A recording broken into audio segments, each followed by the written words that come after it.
함께 기도하심으로 2월 16일 월요일 새벽 기도회를 시작하겠습니다.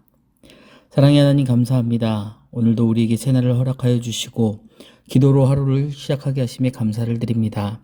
하나님, 우리가 어제 우리에게 들려주신 그 말씀을 마음판에 새기며 그 말씀대로 살아나아가는 주의 거룩한 성도 되게 하여 주시옵소서. 하나님, 특별히 오늘부터 설 명절이 시작되었습니다. 많은 성도들이 명절을 맞이하여 원근 각처로 흩어져 이제 또 가족들을 만나게 됩니다. 하나님, 오가는 길을 지켜주시고 또 그곳에서 많은 가족들과 친척들을 만날 때에 그 만남을 축복하사 하나님, 저희에게 들려오는 소식이 복된 소식이 되게 하시며 가족들과의 모임이 화목한 모임이 될 수 있도록 하나님 함께하여 주시옵소서. 하나님, 이 명절을 보내고 우리가 새로 예배당에 이번 주에 첫 예배를 드리게 하심에 감사를 드립니다. 하나님, 저희가 정말 하나님께서 예비하신 저희의 새로운 이 예배당이 은혜로 감사로 첫 예배가 될 수 있도록 우리의 마음을 준비하게 하여 주시옵소서. 하나님, 또 목요일 날 우리가 이 성전으로 이사를 해야 합니다. 하나님, 이사하는 모든 일정 가운데서도 하나님 함께하여 주시고 하나님께서 그 일 가운데에 어려운 일 없도록 하나님 함께하여 주시옵소서. 우리가 새로운 예배당에서 하나님 앞에 예배할 때에 또 하나님 맡겨주신 새로운 사역들을 위하여 간구합니다. 하나님, 저희에게 순종하는 마음과 믿음을 허락하여 주셔서 하나님 허락하시는 그 새로운 사역들을 또 기존에 해왔던 모든 사역들을 저희가 잘 감당할 수 있는 주의 거룩한 성도 되게 하여 주시옵소서. 하나님, 공사로 인하여 많은 어려움을 겪었었을 이웃들을 위하여도 기도합니다. 하나님, 이제 우리가 그 예배당에 들어가 예배하게 될 터인데 하나님, 이 예배로 인하여 이웃들이 어려움을 당한 것이 아니라 그로 말미암아 하나님이 주시는 은혜와 복을 함께 누리는 좋은 이웃들, 또 좋은 교회가 좋은 이웃이 되는 교회가 될 수 있도록 하나님 함께하여 주시옵소서. 하나님, 우리의 다음 세대를 위하여 간구합니다. 하나님, 우리의 다음 세대가 믿음으로 서는 세대 되기 원합니다. 하나님, 이 세상 가운데에서 하나님이 주시는 은혜 가운데에 믿음의 뿌리를 내리게 하여 주시고 세상 풍조 가운데에 좌로나 우로나 치우치지 아니할 수 있는 믿음의 세대 되게 하여 주시옵소서. 하나님 주시는 비전을 밝히 보게 하여 주시고 하나님이 원하시는 그 길을 걸어 나아갈 수 있는 자들 될 수 있도록 하나님 함께 하여 주시옵소서. 무엇보다 하나님께서 나를 부르셨고 내가 하나님의 거룩한 백성임을 기억하며 이 세상 가운데 빛과 소금의 존재로 자라나는 우리의 자녀를 되게 하여 주시옵소서. 하나님, 또한 이번 주말에 우리 아동부 성경학교가 있습니다. 우리 아동부 친구들이 하나님을 만날 수 있는 시간 되게 하여 주시고 정말 하나님을 깊이 사모하는 마음으로 그 성경학교에 참석할 때에 하나님을 만나고 변화되고 큰 은혜로 체험받을 수 있는 시간 되게 하여 주시옵소서. 이를 위하여 준비하고 있는 많은 교사들과 또 교육자에게 하나님 함께하여 주셔서 하나님, 이 성경학교를 통하여 더 많은 아이들이 하나님의 자녀로 무럭무럭 그 믿음이 자라고 기가 자랄 수 있도록 함께하여 주시옵소서. 오늘도 주님의 말씀 앞에 섭니다. 하나님, 들려주시는 말씀이 우리 마음판에 새겨지게 하여 주시고 이 말씀을 통하여 우리가 새 힘을 얻게 하여 주시옵소서. 감사드리며 모든 말씀 우리 주 예수 그리스도 이름으로 기도드립니다. 아멘. 우리 계속해서 마태복음 14장 1절로 12절의 말씀 봉독하도록 하겠습니다. 마태복음 14장 1절로 12절의 말씀 봉독할 때에 각자의 처소에서 함께 봉독하시기 바랍니다. 함께 봉독하겠습니다. 그때에 분봉왕 헤롯이 예수의 소문을 듣고 그 신하들에게 이르되 이는 세례 요한이라. 그가 죽은 자 가운데서 살아났으니 그러므로 이런 능력이 그 속에서 역사하는도다 하더라.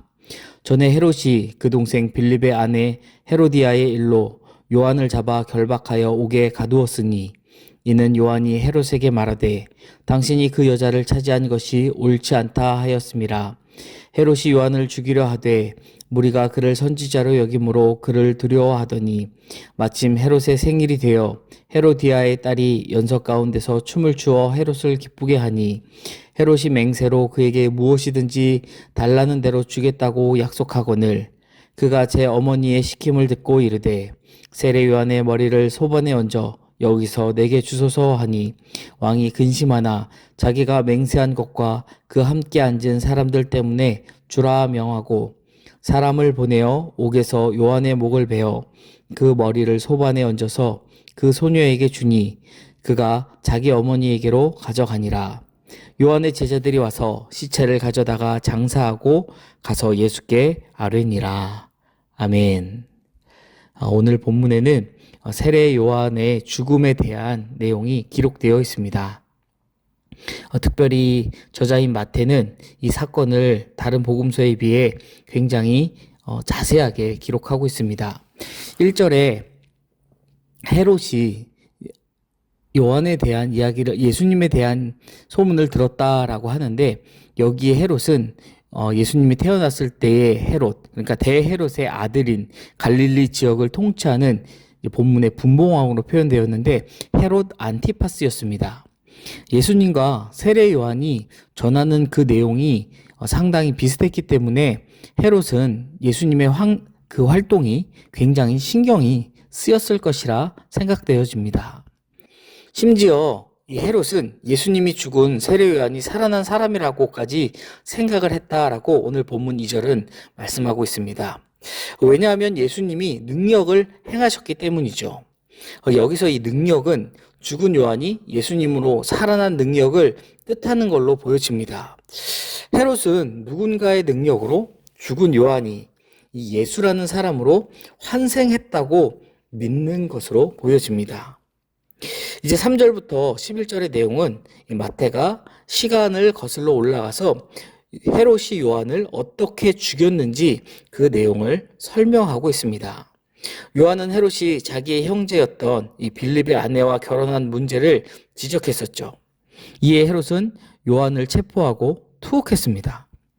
그리고 요한은 헤롯이 첫 아내 아레타스의 딸과 이혼한 문제나 아내를 여러 명 둔 문제보다는 형제 아내를 취한 죄를 지적한 것으로 보여집니다.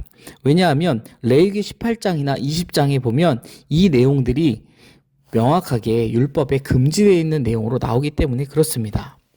요한은 유대 광야의 동쪽에서 세례를 베풀었기 때문에 갈릴리와 요단 동쪽 지역인 이 베레아를 통치한 헤롯은 요한을 체포할 수 있었던 것이죠. 요세푸스는 세례 요한이 백성을 선동한 이유로 체포되었다라고 기록합니다. 헤롯은 요한의 비판이 백성을 선동하여 자신의 지지도를 떨어뜨린다고 여겼다라고 보여집니다. 헤롯은 이전에도 요한의 세례를 정치적 위협으로 느꼈었던 것으로 보여집니다. 헤롯은 요한을 죽이려고 했지만 백성이 요한을 선지자로 생각했기 때문에 백성의 눈을 두려워해서 이것을 실행하지 못했다라고 본문 5절은 전하고 있습니다. 백성은 요한을 하나님이 보내신 사람으로 생각하고 그의 세례를 받았었다라는 것을 우리가 이미 알고 있습니다.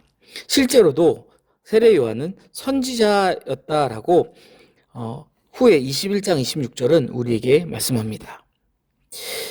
이 5절의 본문 5절의 내용을 보면 이 핵심 용어가 등장을 하는데 바로 죽음과 선지자입니다. 헤롯은 여론을 두려워했지만 결국에는 요한을 죽였다라는 것이죠. 요한은 고향에서 존경받지 못하는 선지자의 운명을 따라 결국 고국에서 순교하게 되었다라는 것입니다. 이 요한의 죽음에 대한 이 내용을 보면은요, 세례 요한이 헤롯 앞에서 옳은 말을 한 이유로 죽임당한 이 사건, 이 요한의 죽음이 단순히 앞서 말씀드린 것처럼 정치적 희생처럼 보이지만 이것은 단순한 비극을 넘어 복음을 따르는 자가 어떤 태도로 살아야 하는지를 우리에게 가르쳐주는 본문이라고 할 수 있겠습니다. 복음을 향한 세상의 반응 앞에서 성도인 우리는 무엇을 기억해야 할까요? 먼저 세상은 진리를 선포하는 성도를 거절하고 핍박한다라는 사실을 우리는 기억해야 합니다. 갈릴리와 베레아를 다스리던 헤롯은 예수님의 소문을 듣고 이 세례 요한이 다시 살아났다고 생각했었죠. 이는 요한을 죽였다라는 불안과 죄책감에 뒤섞인 반응으로 볼 수 있습니다. 요한은 헤롯의 부도덕한 결혼을 책망하면서 그 여자를 아내로 삼는 것은 옳지 않다라고 꾸준히 지적했습니다. 이 용기는 감옥에 갇히는 결과를 낳았다라는 것입니다. 권력을 가진 자나 자신의 죄를 숨기려는 이들에게 진리는 불편하고 거슬릴 수밖에 없다라는 것이죠. 그러나 우리는 진리를 외면하는 세상에서 하나님의 말씀을 잘 붙들고 살아가야 합니다. 그 길이 불편함과 핍박을 가져온다 할지라도 말이죠. 진리를 따르는 성도의 삶이 비록 고되다 할지라도 하나님은 그 믿음을 결코 잊지 않으십니다. 어려움 속에서도 마음을 지키며 주님의 길을 따를 때 우리의 걸음은 하나님 나라를 드러내는 통로가 될 것입니다. 그리고 다음으로 우리는 세상의 인정보다 하나님 앞에 정직을 선택할 수 있어야 합니다. 세례 요한에 관한 헤롯의 갈등은 그의 생일 잔치에서 절정에 이릅니다. 생일은 헬레니즘 문화의 산물로서 권력자들이 자화자찬하는 자리였다라고 알려져 있습니다. 그 자리에서 헤롯은 사람들의 시선을 의식한 그 한순간의 맹세로 결국 의로웠던 이 세례 요한을 죽이는 결정을 내리게 되었다라는 것이죠. 살로메의 춤에 매료된 그는 무엇이든 주겠다라고 많은 사람들 앞에서 맹세를 했고 그 말에 책임을 지게 된 것입니다. 본문은 세상에 속한 자와 하나님 나라에 속한 자의 모습을 대조하며 보여주고 있습니다. 세례 요한은 진리를 위해 생명을 내놓았고 헤롯은 체면을 위해 진리를 저버렸습니다. 오늘 우리에게도 이와 같은 유혹이 끊임없이 찾아오고 있습니다. 하나님의 뜻보다 나의 평판과 손해를 더 계산하는 선택의 순간들이 그러하다라는 것이죠. 하나님 나라의 백성으로서 눈앞의 인정이 아니라 하나님의 기준 앞에 바로 서야 할 것입니다. 세상의 유혹 속에도 말씀을 붙들며 믿음으로서는 그리스도인이 되어야 할 것입니다. 그리고 마지막으로 우리는 복음의 선포가 결코 멈추지 않음을 기억해야 합니다. 요한이 죽임당한 사건은 하나님은 왜 이런 일을 막지 않으셨을까 하는 의문을 갖게 됩니다. 그러나 이 이야기는 슬픈 결말로 끝나지 않는다라는 것이죠. 요한의 제자들은 그의 시신을 가져가 장례에 치르고 예수님께 나아가 그 소식을 전하고 있습니다. 이 말씀은 중요한 복음의 진리를 알려주고 있습니다.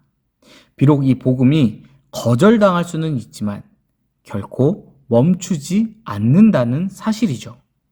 세례 요한의 순교는 복음이 침묵하는 순간이 아니라 오히려 더 분명하게 드러나는 순간이었습니다. 그의 죽음은 침묵이 아니라 외침이 되었고 복음은 이후로도 계속 사람들의 마음을 흔들었습니다. 하나님의 나라는 결코 사람의 악행으로 멈춰지지 않습니다. 사랑하는 성도 여러분, 우리도 전도를 하다가 때로는 외면을 당하기도 하고 말씀을 따라 살다가 사람들에게 조롱을 당할 수도 있습니다. 우리가 그런 일을 당할 때에 반드시 기억해야 합니다. 복음은 결코 헛되지 않으며 진리는 결국 하나님의 때에 열매를 맺는다는 사실을 말이죠. 우리의 외침이 오늘은 묻힐 수 있지만 하나님의 나라 안에서는 결코 사라지지 않습니다. 요한처럼 끝까지 진리를 외치는 담대한 성도가 되기를 간절히 축원드립니다. 사랑하는 여러분, 오늘 본문은 세례 요한의 죽음을 통해 복음을 따르는 삶이 무엇인지를 우리에게 가르쳐 주고 있습니다. 그는 권력 앞에서도 조금도 타협하지 않았습니다.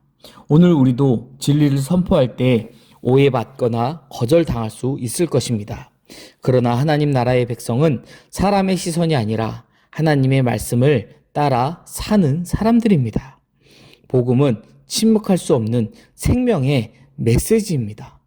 삶의 자리에서 우리는 요한처럼 진리를 붙들고 담대히 이 복음을 전하며 나아가는 주님의 참된 제자가 되기를 간절히 소망합니다. 기도하겠습니다. 사랑의 하나님 아버지, 우리에게 주신 이 복음이 우리 안에서 능력이 되기 원합니다. 하나님, 우리가 세상과 타협하지 않게 하여 주시고 세례 요한과 같이 정말 이 하나님의 복음의 선포를 결코 멈추지 않는 주의 거룩한 성도 되게 하여 주시옵소서. 우리의 입술을 통하여 이 복음이 외쳐질 때에 그 복음을 듣는 자마다 회개하고 하나님께로 돌아오는 놀라운 역사가 일어날 수 있도록 저희를 사용하여 주시옵소서. 감사드리며 모든 말씀 우리 주 예수 그리스도 이름으로 기도드립니다. 아멘. 하늘에 계신 우리 아버지 이름을 거룩하게 하시며 아버지의 나라가 오게 하시며 아버지의 뜻이 하늘에서와 같이 땅에서도 이루어지게 하소서. 오늘 우리에게 일용할 양식을 주시고 우리가 우리에게 잘못한 사람을 용서하여 준 것 같이 우리 죄를 용서하여 주시고 우리를 시험에 빠지지 않게 하시고 악에서 구하소서. 나라와 권능과 영광이 영원히 아버지의 것입니다. 아멘.